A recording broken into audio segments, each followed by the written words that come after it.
اس مایوسی کے عالم میں سونیا یہ جس انداز سے جو بات قابل تعریف ہے کہ سر جوڑ کے ہمارے لوگ بیٹھے ہیں، اور اس میں میرا خیال ہے پرائم منسٹر سے زیادہ آرمی چیف کا میں ذاتی طور پر سمجھتا ہوں رول بہت زیادہ ہے کہ وہ بھی دیکھ رہے ہیں کہ بھی معیشت اگر ٹھیک نہیں ہے تو کیسے چیزیں ٹھیک ہوں گی. اس کو دیکھتے ہوئے تو یہ لگتا ہے کہ واقعی پلان بی میں جان ہے. اور دوسرا اگر آپ ڈاکٹر مصدق ملک جو انرجی کے منسٹر ہیں جو وہ بات کر رہے ہیں، وہ کہتے ہیں کہ جی پریشان کن بات آج بھی ہمارے لیے یہ ہے کہ یہ اس وقت جو غیر یقینی کی صورتحال ہے نا، وہ کہتے ہیں یہ خطرناک ہے. ویسے تو وہ کہہ رہے ہیں کہ اگلے 7 سال میں $112 بلین کی انویسٹمنٹ آئے گی ہمارے پاس. ساتھ وہ یہ بھی کہہ رہے ہیں کہ یہ ہمارا LNG کا ایک پروجیکٹ لگنا تھا، وہ ابھی تک تھرو نہیں ہو سکا، اس سے اب سودا نہیں طے ہوا باہر کے لوگوں سے. اس کی وجہ یہ ہے کہ غیر یقینی کی صورتحال. تو یہ لانگ ٹرم ہے احتشام صاحب، یا آپ کو لگتا ہے شارٹ ٹرم میں بھی اس کا کوئی فائدہ ہوگا؟ شارٹ ٹرم میں تو یہی فائدہ ہوگا کہ اس کا پرسیپشن بلڈنگ بہت زبردست ہوگی. یہ کہا جا رہا ہے کہ جی وہ ٹیکنیکل ڈیفالٹ ہو گیا، ساورن ڈیفالٹ ہونے جا رہا ہے. اب بڑا اسٹرانگ میسج آئے گا دنیا کو، ہمارے انویسٹرز کو، انڈسٹری کو، لوگوں کو جائے گا، میڈیا کو، سول سوسائٹی کو، جو بھی لوگ کرتے دھرتے ہیں دنیا میں اور یہاں پہ، کہ جی اب پاکستان میں ایک سیریسنس نظر آ رہی ہے. اور خاص طور پہ سونیا دیکھیں فورن ڈائریکٹ انویسٹمنٹ، وہ جو کہتے ہیں آج بھی بڑا کمپوننٹ ہے آپ کی GDP میں. اگر فورن ڈائریکٹ انویسٹمنٹ جو بالکل آلموسٹ ختم ہو گئی ہے، وہ اگر آخری آئی تھی مجھے یاد ہے مشرف صاحب کے زمانے میں $8 بلین 2007-8 میں، اس کے بعد ہم دیکھتے ہیں مشکل سے 700-800 1 بلین سے زیادہ نہیں آئی، اس لیے کہ حالات ایسے بن گئے. تو یہ ہے کہ ان کو ایک بہت بڑا انسینٹو دیا جا رہا ہے، وہ آئیں گے. اب یہ دیکھنا ہے کہ عمل درآمد کیسے ہوگا. اور دوسری بات یہ کہ کیا فسکل انسینٹو دیے جائیں گے. یہ جو ہم کہتے ہیں as of doing business, cost of doing business بہت ہائی ہے، پانی بجلی گیس مہنگی، کیا ان کو اسپیشل انسینٹو دیے جائیں گے. میرا اپنا خیال ہے سونے کہ اس پہ ڈیفینیٹلی کام ہو رہا ہوگا، اور بدلتے ہوئے حالات میں یہ ایک ہوا کا ایک بڑا اچھا جھونکا ہے، ایک زبردست انیشیٹو ہے. اور سب سے اہم سوال وہی احتشام کے صاحب کے اس پر عمل درآمد کتنا اہم ہوگا اور کیسے ہوگا. ڈاکٹر صاحب، معاشی حوالے سے ملک اس وقت جس بحران میں ہے، جس دلدل میں ہم پھنس چکے ہیں، ظاہر ہے سب نے اپنے حصے کا رول پلے کرنا ہے، چاہے پولیٹیکل لیڈرشپ ہو، چاہے آرمی ہو، چاہے سول بیوروکریسی ہو. گزشتہ روز بھی ظاہر ہے سب سر جوڑ کر بیٹھے اور مسئلے کا کچھ حل نکالنے کے لیے ایٹ لیسٹ ایک انیشیٹو، ایک پلان دیا. آپ کو سر کیا لگتا ہے یہ پلان حقیقت کے کتنے قریب ہے، اور آپ کو لگتا ہے کہ ہم ان چیلنجز سے نکل سکیں گے؟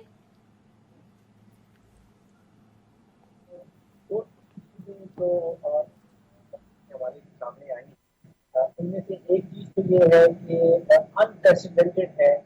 جو نوٹیفیکیشن سامنے آیا ہے اس میں ایپیکس کمیٹی میں وزیر اعظم صاحب اس کو ہیڈ کر رہے ہیں، اور chief of the army staff جو ہے وہ بائی اسپیشل انویٹیشن اس کمیٹی کے ممبر ہیں. اور یہ آپ سوچیے کہ باضابطہ طور پہ آفیشلی افواج پاکستان جو ہیں وہ باضابطہ طور پہ ایک کردار پلے کریں گی سرمایہ کاری کو اٹریکٹ کرنے.